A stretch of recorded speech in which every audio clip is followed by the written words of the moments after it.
Hello and congratulations on making it to Word Chapter 2, hands-on exercise number 1. If you've made it this far, that means you hopefully made it all the way through Chapter number 1 of Word. So hopefully you're getting more used to the videos at this time.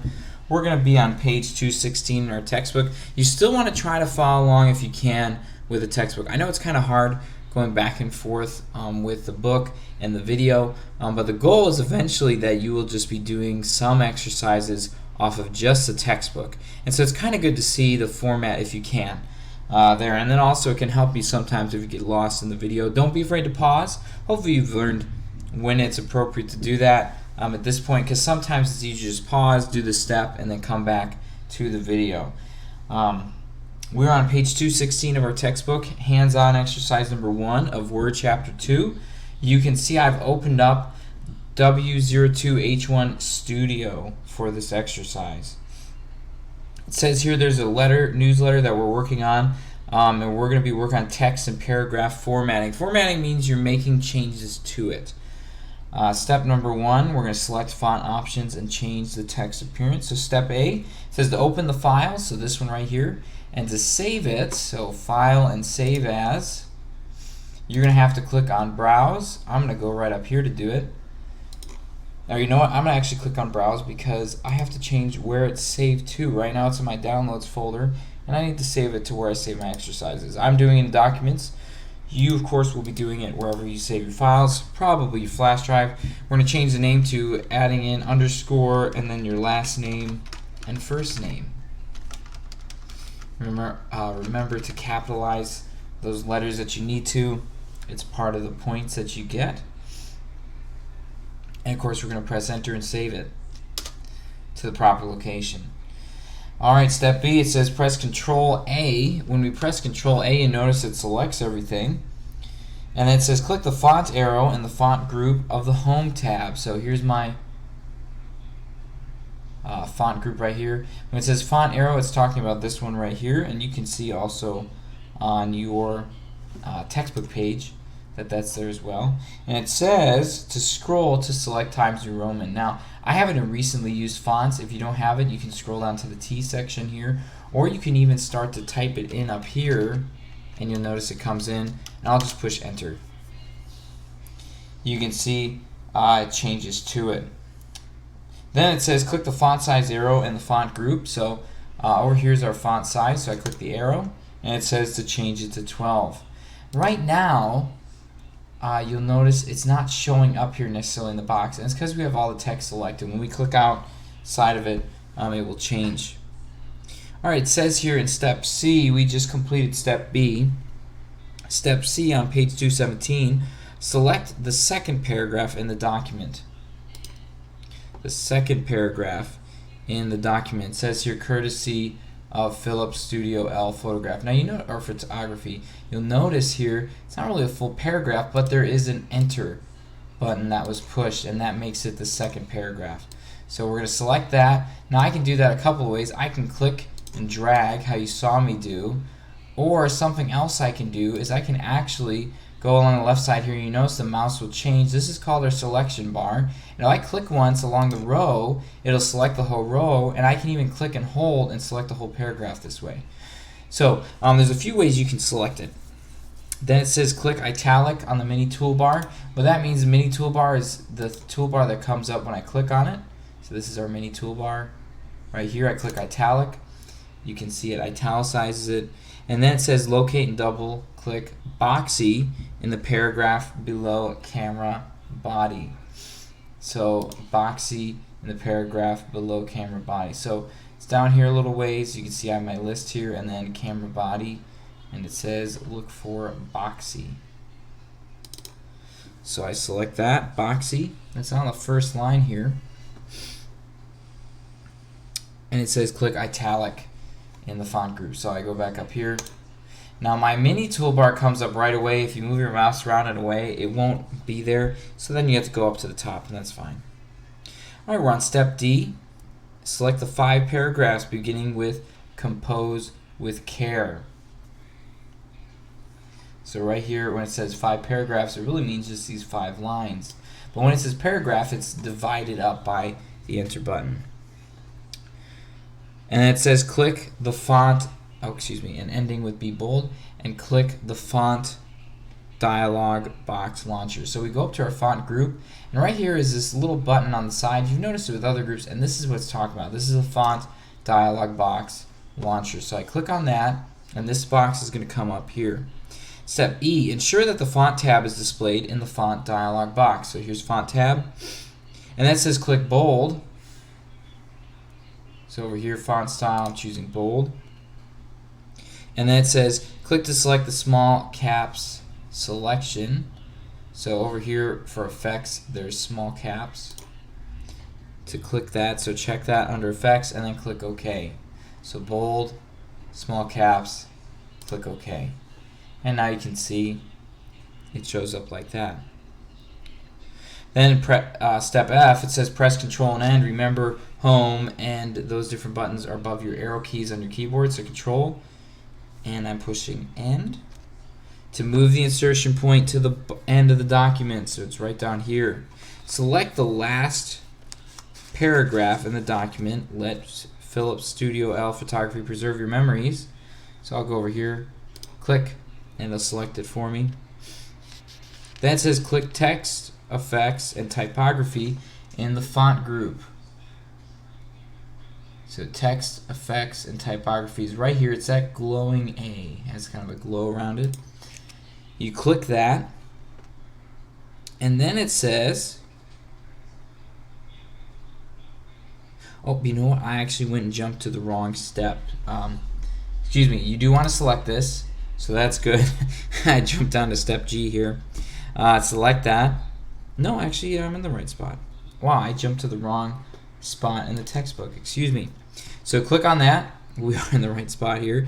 And then it says select fill and blue.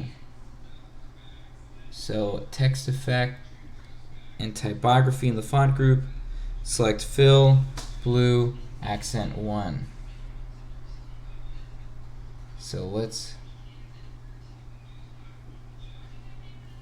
it says that, shadow, hard. I'm going to have to get rid of my magnifier here for a second so I can actually see which one it is here. So right up here, we're looking for hard shadow, it said.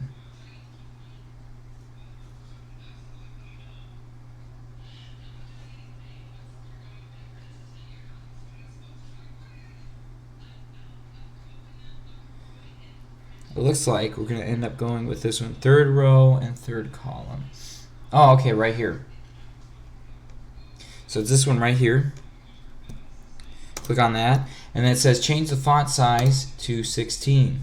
Because you can tell right now it's kind of small here. So font size 16. And I'm going to bring the magnifier back up here.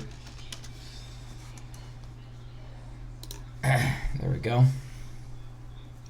And then it says click anywhere to deselect the text. So now it looks like this.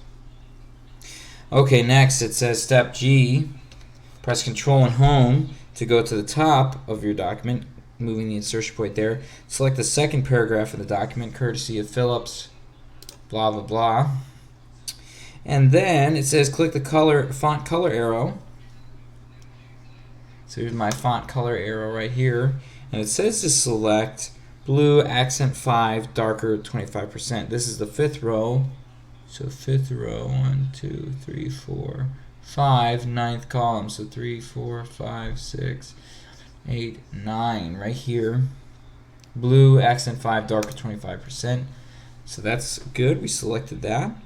Then it says, step H, select the words you should consider how to become a better photographer in the paragraph under the composition heading. So here's my composition header right here. And then we're looking for you should consider. Right here is in the first line. I'm going to click and hold down, drag it to better photographer. I'm going to leave out the period. Click the text highlight color arrow. So here's my text highlight right here. I'm clicking on the arrow, and that says select yellow, and yellow is right there, very first option. And now you can see it come up. Alright, so step I here, we're going to click on, so step I, Control Home, click the Review tab up here at the top, review, and then it says click spelling and grammar in the proofing section. For me, it's check document, and then here's spelling and grammar. It comes up right here. Ignore any possible grammatical errors but correct spelling errors. So I'm actually going to click on spelling. Yours may look a little bit different. So if yours just starts going through the options, ignore the grammatical ones, correct the spelling ones. So you can see here the strongest. When you shoot a picture from above. And you can see I'm just going through. I've corrected all the spelling, and then I'm going to ignore the grammar ones. And then it says here, we can exile that part, and to save the document. Okay, we saved our document. Now we're moving on to step 2. The lines in the newsletter are too close together. It is difficult to tell where one paragraph ends and the next begins, and the layout of the text is not very pleasing. Overall, you will adjust line and paragraph spacing, apply indents when necessary, and you can refer to the picture throughout. So step A, this is on page 218. Select most of the document beginning with a sentence, "If you enjoy taking digital pictures," and ending with, let's see here, emotion expressed before even greeting Santa. So, even greeting Santa. So let's figure out where Santa is in all this. Oh, okay, so we're literally highlighting from here all the way up to where it was at the top. So I'm actually going to do that. I'm gonna start from here at the end of the document. You could start at the beginning, but I need to go all the way up to here from where you saw at the end of the document. If you need to, you might need to pause the video, go back and check it out again. Then it says click the Home tab. Click line and spacing, line and paragraph spacing in the paragraph group. So over here, this is the button right here, line and paragraph spacing, paragraph group. I'm going to click on it, and it says to choose 1.15. And you notice it increases the spacing. Now it says do not deselect text, so leave it selected here yet. All lines within the selected text are 1.15. Now it says step B, click justify in the paragraph group. Right now it's a line to the left, and this is the line center, this is the line right, and this one is justify. And basically it's just filling in so it looks pretty even. It's almost like what you would typically see in a book that you'll purchase, whether your textbook or even just a book you're reading for fun. This is what you often see. It says click the paragraph dialog box launcher. Just like how this was the font dialog box launcher, this is the paragraph dialog box launcher. So I click on that, and then when the indents and spacing tab, or excuse me, with those selected, so indents and spacing tab right here is selected,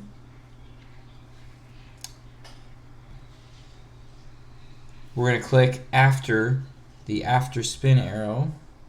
So I'm going to move my mouse to the side here so I can see it. Okay, after. Now when it talks about spin arrow, it's this thing right here. So the after spin arrow in the spacing section to increase spacing after to 6 points. So I'm going to click this once, and it's going to go to 6 point, and then I'm going to click OK. So down by spacing, after 6 point, OK.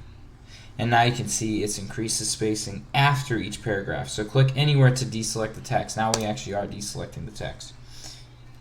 Next it says step C, press Control and End, which will move our insertion point to the bottom. Then it says click anywhere on the last paragraph in the document. Let Phillips blah blah blah blah blah. So just click anywhere in it. Click center in the paragraph group. You'll notice it adjusts the whole paragraph without me having to select it, and it moved it to the center, which looks nicer. Then it says press Control and Home. Remember, those are home and end are above your arrow keys. Click anywhere on the second line of text in the document, courtesy of Philips Studio L Photography, and click Align Right. So up here, my paragraph group, Align Right. Now it looks a little bit nicer with how it's arranged. Step D, click the View tab, and then it says click the ruler checkbox. Now yours, basically what it means is it needs to be showing, so it should be selected Most of you, it'll be selected already on your computers. If you aren't able to see the ruler, this is how you would make it appear. Okay, then the next thing you're going to do, click anywhere in the first body paragraph, so right up here. Oh, excuse me, right down here. When it says body paragraph, then it means you're actually dealing with a normal paragraph. If it just says paragraph, it could be a line. So it says click anywhere in the first body paragraph, and it says click Home tab, click Paragraph Dialog Box Launcher, and then it says click the special arrow in the indentation group. So over here, indentation group, special, and the arrow's down here, and then it says select first line. So this is dealing with indents, indentation. Click OK, and now you can see it indented the first line for this paragraph. Click anywhere in the paragraph beginning with first things first. So down here, click, position the pointer on the first line indent marker on the ruler. First line indent marker on the ruler is right here. So this is first line indent. This is your hanging indent. And we'll talk a little bit about the differences later. But here's the first line indent. Click and hold down on it and drag it to 0.5. 0.5 is just this line here halfway in between 0 inches and 1. So that's where you're dragging it. It does the same thing we did just before this step, or this part of the step, excuse me. Alright, step B, it says to save the document. So I just saved it. Step 3, we're moving through these here. Step 3, you realize that you left off the studio hours and want to include them at the end of the document. So step A, press Control and End. Click the Show/Hide in the paragraph group to display non-printing characters. So Show/Hide is over here. Paragraph group. Press Enter twice. Click Clear All Formatting in the font group. So here's font. And you can see over here is this arrow. And that's the Clear All Formatting button. So I click it. It gets rid of all of it. And then it says select the Home, or click on Home tab, which we're already there. And then it says select Times New Roman font. So it's here, my recently used. And that says to change font size to 16. Ensure, oh, this is step B now. Ensure the tab selector shown at the top of the vertical ruler. So up here, tab selector. So these are the tabs up here. Ensure that ensure the tab selector specifies a left tab. Oh, you know what? It's actually over here. This is the left tab, by the way, as you can see. So it is selected, and then it says click at the 1-inch point on the ruler. So you not only can move these here for the indent, but you can set a tab. So I'm going to click over here where it shows the 1-inch mark, and now you can see I have that little left tab right here. And you're going to see what it does in a minute. And then it says to also click the tab selector. So we just set the left tab on 1 inch, and now it says click the tab selector to select the right tab. Now you can see it's an L for left. So I click once, and you can see this is a center tab. I click twice, and this is a right tab. So it's the opposite of what we had. And it says to click on the 5-inch mark to put the tab there. Oh, excuse me, 5.5 inch. So I put it in the wrong spot, so I'm actually going to click and drag it over here, 5.5. There we go. Alright, step C, click the Paragraph Dialog Box Launcher. So over your Paragraph Dialog Box Launcher. Click Tabs at the bottom left corner. So over here, bottom left corner. And then it says click 5.5 on tab stop position. Click 2 in the leaders section. So here's 2 in the leaders section. And that says click OK.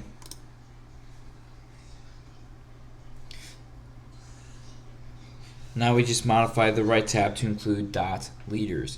And you're going to see more of what those things mean as we keep going. Alright, it says D, push the tab button. Tab is above caps lock. And it says type Monday through Friday. So you'll notice I put a dash there, a hyphen, and that says press tab. And then type in 9 through 4. And then push enter. And then press tab and type Saturday. And then push tab 9 o'clock to 2 o'clock. Now you might have to pause this and start again, but look very closely at the steps and then push enter. And then press tab and type in Sunday, or excuse me, closed Sunday. Now you might have to pause this, you might have to watch the video again because it is kind of complicated for that step. And then step E is to save. Okay, step 4, page 220, we are almost there, finished with the exercise. We got this one and step 5. To draw attention to the business hours, you will shade and border the information you typed. Refer to figure 2.22. Step A, select the 3 paragraphs at the end of the document beginning with Monday through Friday and ending with closed Sunday. So we're going to select this text right here. You can see this is selected. Click the borders arrow in the paragraph group on the home tab. So home tab, borders arrow, and paragraph group. The border arrow is over here. And it says select borders and shading. So I go all the way down to the bottom of that jump list that just appeared. Alright, step B, click shadow in the setting section. So shadow, if I can talk, in the setting section. There we go. So shadow right over here in this list. Then it says scroll through the style box and select the 7th style double line. So scroll through it and select the 7th one. So we got 1, 2, 3, 4, 5, 6, 7 right here is the one we're selecting. So I just did it, just clicked. And then it says to click OK. It says do not deselect text, so you can see this is how it looks. Do not deselect the text. Click the shading arrow and select blue, so shading arrow. You can see this is our shading bucket right here. For some reason we use a bucket to shade. Click the arrow and then it says select blue accent 1 lighter 60%. This is 3rd row, 5th column. So 5th column is right here and 3rd row right here. So I'll show that one more time just in case you missed it. This one right here. And then it says save the document. Alright, we're on our last step here.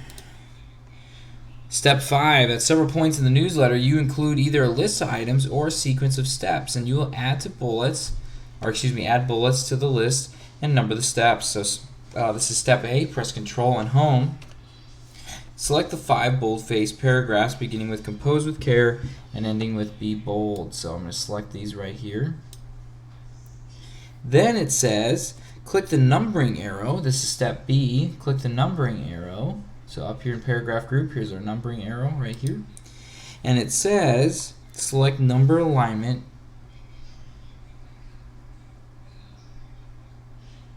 showing each number followed by a right parenthesis. So each number followed by a right parenthesis. So this one right here, number alignment. So we're selecting this one. Then it says click decrease indent in the paragraph group. Or excuse me, decrease indent in the paragraph group. So this is increase. So we're clicking on decrease right here. Click it once. And then it says click anywhere to deselect the text.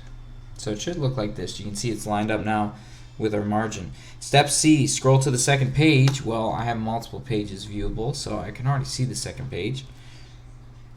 And select the 4 paragraphs following the sentence, depth of field is determined by several factors. So it says select the 4 paragraphs following this sentence. So it's right here, aperture, f-stop, lens, subject distance, point of view. I'm selecting those things right there. Then it says click the bullet arrow. That's up in our paragraph group as well. We're doing a lot of things with paragraph group. Click the arrow, and it says select the hollow round bullet. Hollow, so that means it's going to be empty. Round bullets right here, this one. Decrease the indent to move the selected text to the left margin. Remember to say decrease indents right here. And you can see now it's moved to our left margin. Save the document, and you can keep it open if you plan to continue to the next hands-on exercise. Otherwise, you do need to submit this exercise before you move on. So submit it through the way that your teacher told you. Great job following along, and you just completed Word Chapter 2 hands-on exercise number 1. And the only file that you need to submit for this exercise is shown right there on my magnifier at the top of the screen.